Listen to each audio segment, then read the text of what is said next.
Oke, selamat pagi anak-anak. Salam berjumpa kembali di pagi hari yang indah ini, di hari Jumat, ya. Jumat tanggal 6 November 2020. Oke, di kelas pertama di pelajaran sejarah kita akan mempelajari Indonesia pada masa Orde Baru. Sebelum ini, silakan anak-anak sekalian untuk mengklik kehadiran absen GC maupun nanti setelah menonton ini mempelajari di Google Classroom. Bapaknya menambahkan presentasi sekitar saja, ya, dan kirim tugas ke GC, oke, dan ke WH, oke. Kalau ada yang sakit izin boleh nggak ngerjain tugas, tapi kalau yang hadir silakan ngerjain tugas, baik pun ya absen, ya, tolong ya segera mengirim tugas dan kehadiran absen. Oke, kita mulai pelajaran pada pagi ini, yaitu Indonesia pada masa Orde Baru. Oke, Indonesia pada masa Orde Baru kita akan mempelajari latar belakang berdirinya pemerintahan Orde Baru, menguatnya peran negara dan perkembangan kehidupan pada masa Orde Baru. Oke, kebijakan sosial politik Orde Baru itu di mana kebijakan sosial Orde Baru pertama itu kebijakan politik, yaitu fusi partai politik berdasarkan Undang-Undang Nomor 3 Tahun 75, di mana dibagi menjadi 3 kelompok, yaitu kelompok demokrasi pembangunan, kelompok persatuan pembangunan, dan kelompok golongan karya.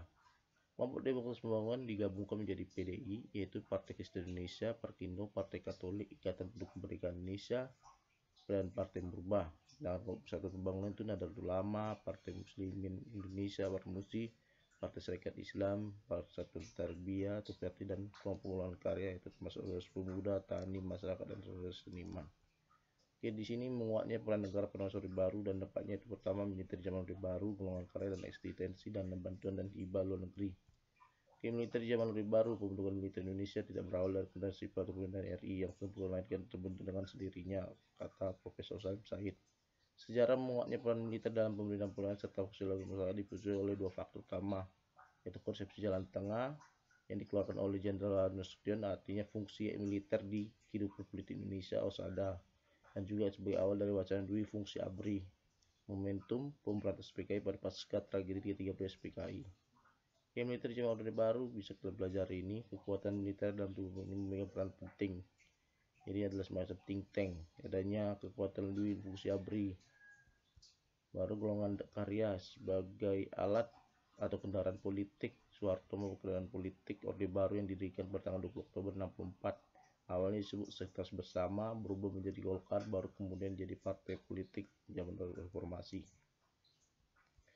Eksistensi dana bantuan dan event luar negeri atau bantuan dari luar negeri, itulah sebagai modal dasar dari pembangunan kita, itu dengan utang dari luar negeri dengan bentuk namanya organisasi bantuan seperti aid seperti Intergovernmental Group on Indonesia atau IGGI yang berubah menjadi CGI, ya, di kemudian hari.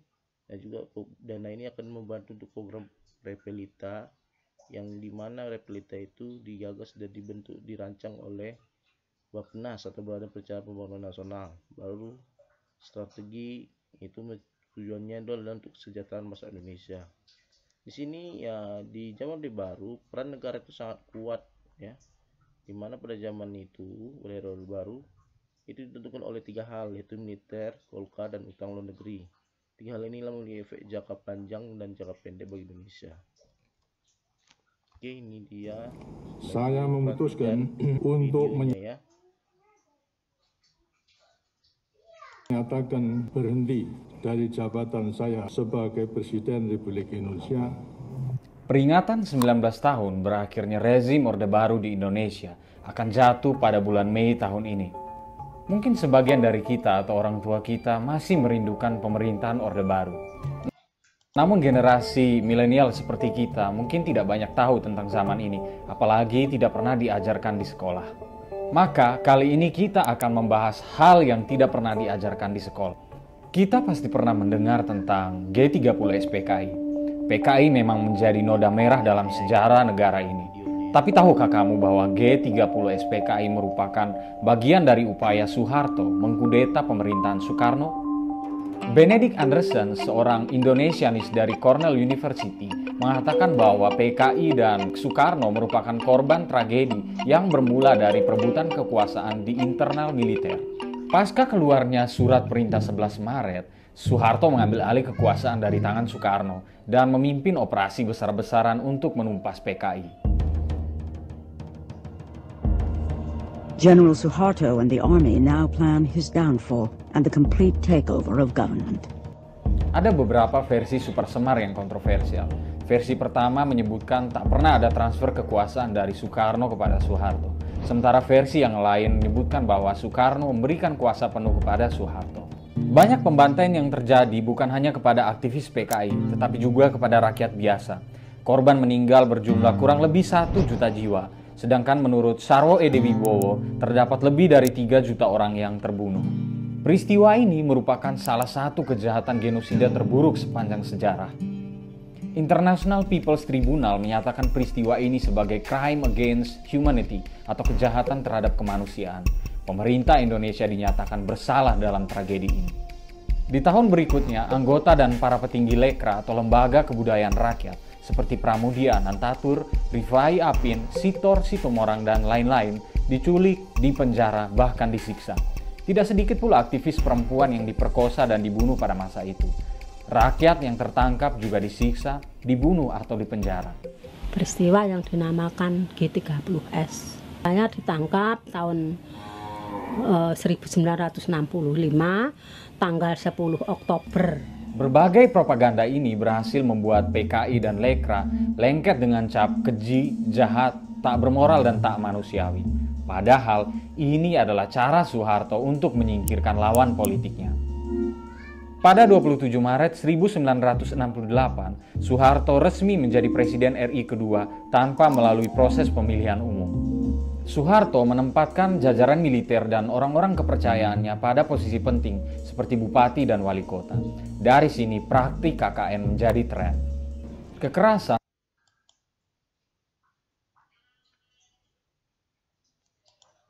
Kekerasan selalu menjadi cara pemerintahan Orde Baru untuk menyelesaikan persoalan sosial dan keamanan di masyarakat. Mungkin kalian pernah dengar istilah Petrus atau penembak misterius. Lalu masihkah kalian berpikir bahwa Orde Baru itu aman? Aman dari siapa? Pasti kamu tahu film yang satu ini karena tiap tahun diputar di sekolah. Film yang berisi omong kosong ini dibuat supaya kita berpikir PKI dan ideologi kiri bisa menghancurkan stabilitas negara dan mengancam akhlak serta moral. Padahal yang mengancam itu adalah rezim Orde Baru sendiri. Orde Baru memang runtuh, namun bukan berarti tradisi pemikirannya juga ikut runtuh. Tidak hanya orang tua atau kakek nenek kita, bahkan institusi pendidikan dan birokrasi masih mengidealkan pemerintahan Orde Baru. Sedikit-sedikit penak zamanku toh. Kita sering mendengar orang mengatakan enak zaman Pak Harto. Aman, gampang cari makan, dan gampang cari kerja. Berbagai kejahatan kemanusiaan terburuk dalam sejarah Indonesia dan tradisi pemikiran yang membuat negara kita susah maju terjadi karena pemerintahan Orde Baru. Yakin kamu masih merindukannya? Berikan pendapatmu.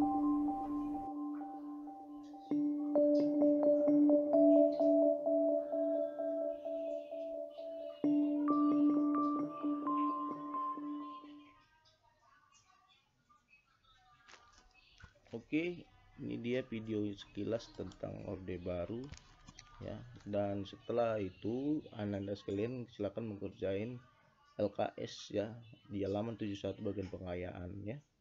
Silakan menjalani buku LKS, kalau tidak muat ya kerjain di kertas dan lengketkan ke LKS, lalu foto screenshot ke GC. Ingat ya, ke GC anak-anak ya.